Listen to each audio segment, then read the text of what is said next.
मैं डॉक्टर अरविंद शुक्ला, प्रवक्ता, नेहरू ग्राम भारती विश्वविद्यालय, दर्शन शास्त्र विभाग।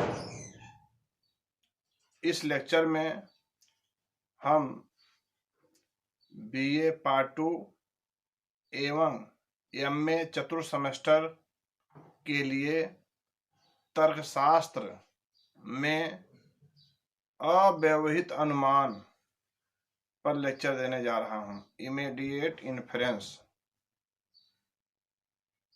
अव्यवहित अनुमान, अनुमान के दो प्रकार होते हैं,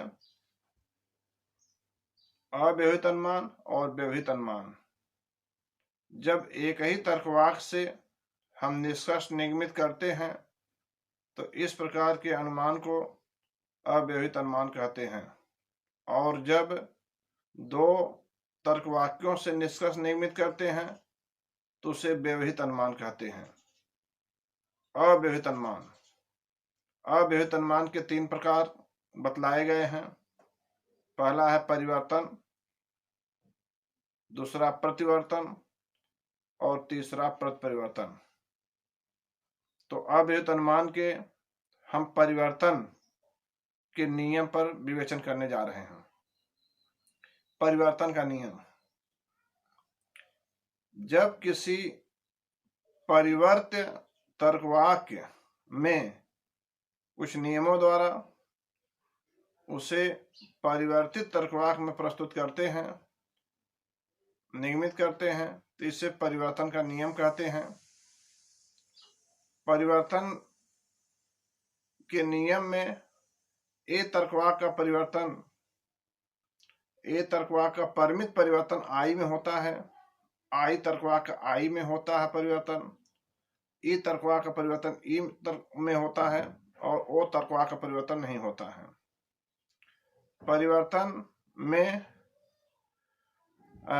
परिमाण बदल जाते हैं, गुण नहीं बदलते हैं, और इस प्रकार से परिवर्तन करते समय परिवर्तित तर्कवाक्य में उद्देश्य विधेय का स्थान आपस में परिवर्तित हो जाते हैं। जैसे उदाहरण के लिए ए तर्कवाक्य का परिवर्तन सभी मनुस्मरणशील है, तो ए का परिमित परिवर्तन आई में होता है और उद्देश्य विधेय का स्थान आपस में बदल जाता है। तो ए तर्कवाक्य सभी मनुस्मरणशील का परिमित परिवर्तन होगा कुछ मरणशील मनुष्य हैं। इसी प्रकार आई तर्कवाक्य का परिवर्तन, जैसे कुछ मनुष्य मरणशील हैं तो आई का परिवर्तन आई में होता है, तो यह हो जाएगा कुछ मरणशील मनुष्य हैं। ई तर्कवाक्य का परिवर्तन ई में होता है, जैसे कोई मनुष्य मरणशील नहीं है, तो इसका परिवर्तन होगा कोई मरणशील मनुष्य नहीं है, और ओ तर्कवाक्य का परिवर्तन नहीं होता है। अब हम अव्यवहित अनुमान के दूसरे नियम प्रतिवर्तन की विवेचना करने जा रहे हैं। प्रतिवर्तन, प्रतिवर्तन में जब कोई प्रतिवर्त्य तर्कवाक्य से कुछ नियमों के द्वारा प्रतिवर्तित तर्कवाक्य प्राप्त करते हैं, उसे प्रतिवर्तन का नियम कहते हैं। प्रतिवर्तन के नियम के अंतर्गत ए तर्कवाक्य का परिवर्तन ई में होता है, ई तर्कवाक्य का परिवर्तन ए में होता है, आई तर्कवाक्य का परिवर्तन ओ में होता है, एंड ओ तर्कवाक्य का परिवर्तन आई में होता है। ए तर्कवाक्य का परिवर्तन ई में होता है, अर्थात इसमें परिमाण नहीं बदलते हैं जबकि गुण बदल जाते हैं। उदाहरण के लिए, और उद्देश्य विधेय का स्थान यथावत रहता है तथा विधेय के पहले पूरक आ लग जाता है। अब चारों तर्कवाक्यों का परिवर्तन का उदाहरण के लिए हम ए तर्कवाक्य को लेते हैं, जैसे सभी मनुष्य मरणशील हैं, तो ए तर्कवाक्य का परिवर्तन ई में होता है, तो इसके लिए हम कहेंगे कोई मनुष्य अमरणशील हैं, क्योंकि यहाँ विधेय मरणशील के पहले पूरक आ लग जाता है। ई तर्कवाक्य का परिवर्तन। जैसे कोई मनुष्य मरणशील नहीं है, तो ई तर्कवाक्य का प्रतिवर्तन ए में होगा, तो यहां हो जाएगा सभी मनुष्य अमरणशील हैं। इसी प्रकार आई तर्कवाक्य का प्रतिवर्तन में कुछ मनुष्य मरणशील हैं, इसका प्रतिवर्तन ओ में होगा, तो कुछ मनुष्य अमरणशील नहीं हैं। ओ तर्कवाक्य का प्रतिवर्तन जैसे कुछ मनुष्य मरणशील नहीं है का आई में होता है, तो यह हो जाएगा कुछ मनुष्य अमरणशील हैं।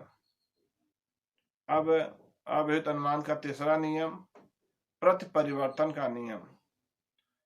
पद परिवर्तन के नियम में यदि हम देखें, जब कोई प्रति परिवर्तित तर्कवाक्य को कुछ नियमों के द्वारा हम प्रति परिवर्तित तर्कवाक्य निगमित करते हैं, तो उसे प्रति परिवर्तन का नियम कहते हैं।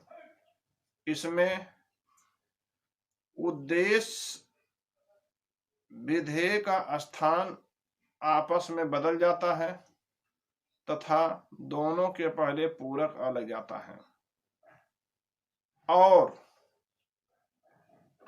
ए तर्कवाक्य का प्रति परिवर्तन ए में होता है, ई तर्कवाक्य का प्रति परिवर्तन ओ में होता है, ओ तर्कवाक्य का प्रति परिवर्तन ओ में होता है, और आई तर्कवाक्य का प्रति परिवर्तन नहीं होता है। इसका यह संक्षिप्त रूप है।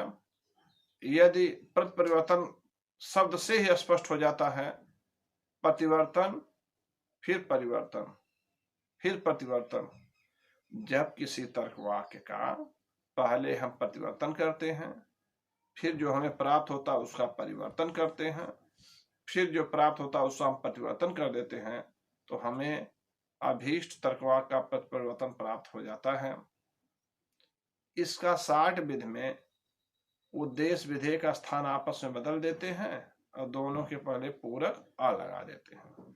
उदाहरण के लिए, ए तर्कवाक्य का प्रति परिवर्तन सभी मनुष्य मरणशील हैं, तो इसका प्रति परिवर्तन ए का ए में होगा, तो उद्देश्य विधेय का स्थान आपस में बदल जाएगा, दोनों पहले पूरक आ लग जाएगा। अर्थात सभी मनुष्य मरणशील का परिवर्तित वाक्य होगा कि सभी अमरणशील अमनुष्य हैं। इसी प्रकार ई तर्कवाक्य का प्रतिपरिवर्तन, ई तर्कवाक्य का परिमित प्रतिपरिवर्तन होता है ओ में।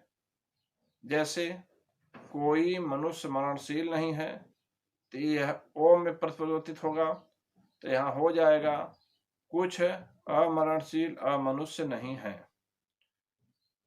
ओ तर्कवाक्य का प्रतिपरिवर्तन जैसे कुछ मनुष्य मरणशील नहीं है, ओ तर्कवाक्य है, इसका प्रतिपरिवर्तन ओ में होगा, तो हो जाएगा कुछ अमरणशील अमनुष्य नहीं है।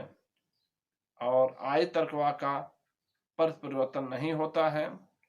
इस प्रकार आज के इस लेक्चर में हम लोग अभिहित अनुमान देखे, जिसमें परिवर्तन का नियम, प्रतिवर्तन का नियम और प्रतिवर्तन का नियम देखे। यह सभी यूजीसी, नेट, जेआरएफ के परीक्षाओं के लिए, प्रवक्ता के परीक्षाओं के लिए, बीए पार्ट 2 के लिए तथा एमए 4th सेमेस्टर के लिए अत्यंत उपयोगी है। धन्यवाद।